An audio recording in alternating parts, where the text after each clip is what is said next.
فاسألوا الذكر إن كنتم لا تعلمون۔ تو اے لوگو علم والوں سے پوچھو اگر تمہیں علم نہ ہو۔ صلوا علی الحبیب صلی اللہ علی محمد صلی اللہ علیہ وسلم۔ الحمدللہ رب العالمین والصلاة والسلام علی سید الانبیاء والمرسلین اما بعد فاعوذ باللہ من الشیطان الرجیم بسم اللہ الرحمن الرحیم الذین قالوا ان اللہ عہد الینا الا نؤمن لرسول حتی یأتینا بقربان تأکلہ النار قل قد جاءکم رسول من قبلی بالبینات وبالذی قلتم فلم قتلتموہم ان کنتم صادقین۔ وہ جو کہتے ہیں اللہ نے ہم سے قرار کر لیا یعنی وعدہ کر لیا کہ ہم کسی رسول پر ایمان نہ لائیں جب تک ایسی قربانی کا حکم نہ لائیں جسے آگ کھائے۔ تم فرما دو مجھ سے پہلے بہت رسول تمہارے پاس کھلی نشانیاں اور یہ حکم لے کر آئے جو تم کہتے ہو، پھر تم نے انہیں کیوں شہید کیا اگر سچے ہو؟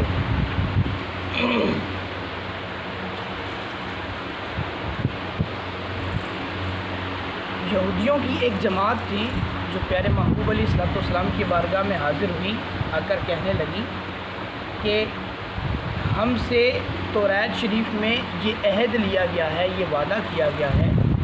کہ ہم تب تک کسی ایسے رسول پر ایمان نہ لائیں جو قربانی پیش کرے اور اس کی قربانی کھا لی جائے۔ پہلے کے دور میں ایسا ہوتا تھا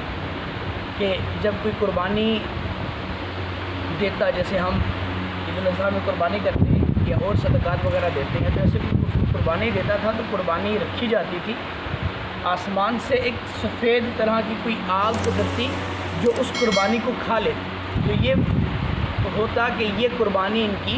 قبول ہو گئی۔ تو وہ کہتے ہیں جی انبیاء قربانی پیش کرتے تھے، ان کی قربانی کھا لی جاتی تھی، وہ سچے نبی ہوتے تھے، آپ بھی قربانی پیش کریں، آپ کی قربانی اگر کھا لی گئی تو ہم آپ کو نبی مان لیں گے۔ اللہ تبارک و تعالیٰ نے فرمایا کہ اگر یہ بات سچی ہے، حالانکہ ایسا کوئی قول و قرار تمہارے ساتھ کیا نہیں گیا، ایسا توریت شریف میں کہیں بھی نہیں لکھا، لیکن اگر یہ سچا بھی ہے تو پہلے کے بعض انبیاء نے یہ قربانی پیش بھی کی اور ان کی قربانی قبول بھی ہوئی، تو تم نے ان کو کیوں شہید کیا؟ تم ان پر کیوں نہیں ایمان لائے؟ تو اس کا مطلب یہ ہے کہ تمہارا سابقہ کردار جو ہے وہ اس بات پر دلالت کرتا ہے کہ تم بات ماننے والے نہیں، بس ہیلے بہانے کرتے ہو۔ جتنا بھی تمہیں کوئی بات سمجھائی جائے تم اس کو مانتے نہیں۔ ایسا ہی بعض آج کل کے لوگ بھی کرتے ہیں کہ جب ان کو کسی بات کو کسی دلیل سے سمجھایا جاتا ہے، بڑی معقول دلیل دی جاتی ہے، وہ اس بات کو سمجھتے نہیں، وہ کہتے نہیں میں یہ کہتا ہوں، بٹ میں کہنے کی کیا بات ہے، میں تو کوئی چیز شریعت میں نہیں ہوتی نا۔ جیسے مثال کے طور پہ بہت سے لوگ اعتراضات اٹھاتے ہیں میلاد شریف پر کہ بھائی میلاد نہیں منانا چاہیے، پیارے محبوب علیہ الصلوۃ والسلام نے میلاد نہیں منایا۔ اب جب دین شریعت حدیث سے ان کو کوئی بات سمجھا دی جائے کہ میلاد کے یہ دلائل ہیں، دلائل سننے کے بعد وہ کہتے ہیں نہیں جی جناب اس کو میری عقل تسلیم نہیں کرتی، میں نہیں سمجھ پا۔ بھائی تم نہیں سمجھ پا رہے، تمہاری عقل نہیں تسلیم کرتی تو بھائی اپنی عقل کا علاج کراؤ، اپنی سمجھ کا علاج کراؤ۔ اس بات پر تو انکار نہ کرو نا کہ دین میں یہ بات نہیں آئی۔ ایسے ہی بہت سارے ایسے مسائل اور ہیں کہ جن کو معقول دلائل کے ساتھ سمجھایا جاتا ہے، لیکن ان کی رٹ یہ ہوتی ہے نہیں جی بخاری لاؤ گے تو مانیں گے۔ تو کیا بخاری سے پہلے جو دین تھا وہ دین نہیں تھا؟ بخاری کب لکھی گئی؟ پیارے محبوب کے دور میں تو نہیں لکھی گئی نا، بخاری تو لکھی گئی بہت عرصہ بعد، کئی 20 سال بعد لکھی گئی۔ تو اب جب بخاری لکھی گئی تو اس سے پہلے جتنے لوگ دین پر چل رہے تھے تو کیا ان کا دین ناقص تھا؟ کامل نہیں تھا؟ تو اس لیے بات اس کسی ایک کتاب پر قرآن شریف کے علاوہ، قرآن تو چونکہ برحق ہے اللہ تبارک و تعالیٰ کی کتاب ہے، تو اس کے علاوہ کسی بات پر ہم ایسے خواہ مخواہ کا کوئی ضد پکڑ لیں کہ نہیں جی فلاں کتاب سے دلیل لاؤ گے تو ہم مانیں گے، یا کوئی ایک مخصوص فرقہ اپنے کسی مخصوص مطلب فرقے کی کسی کتاب پر جو ہے وہ بات کرے کہ وہ فلاں میرے جو فرقے کی کتاب ہے، یا فلاں جو ہمارے علامہ صاحب ہیں، یا فلاں جو ہمارے پیران طریقت صاحب ہیں وہ کہیں گے تو ہم بات مانیں گے، باقی اگر کوئی کہے گا تو ہم بات نہیں مانیں گے۔ تو اس طرح کی جو جاہلانہ سوچ ہوتی ہے یہ یہودیوں کی اور نصرانیوں کی سوچ تو ہو سکتی ہے، ایک اچھے سچے مسلمان کی سوچ یہ نہیں۔ فَإِن كَذَّبُوكَ فَقَدْ كُذِّبَ رُسُلٌ مِّن قَبْلِكَ جَاءُوا بِالْبَيِّنَاتِ وَالزُّبُرِ وَالْكِتَابِ الْمُنِيرِ۔ تو اے محبوب اگر وہ تمہاری تکذیب کرتے ہیں تو تم سے اگلے رسولوں کی بھی تکذیب کی گئی ہے جو صاف نشانیاں اور صحیفے اور چمکتی کتاب لے کر آئے تھے۔ یہاں پر پیارے محبوب علیہ الصلوۃ والسلام کے قلب مبارک کو تسلی دی جا رہی ہے، کیونکہ ایک شخص جب بالکل کوئی صحیح بات کرے، واضح دلیل کے ساتھ کرے،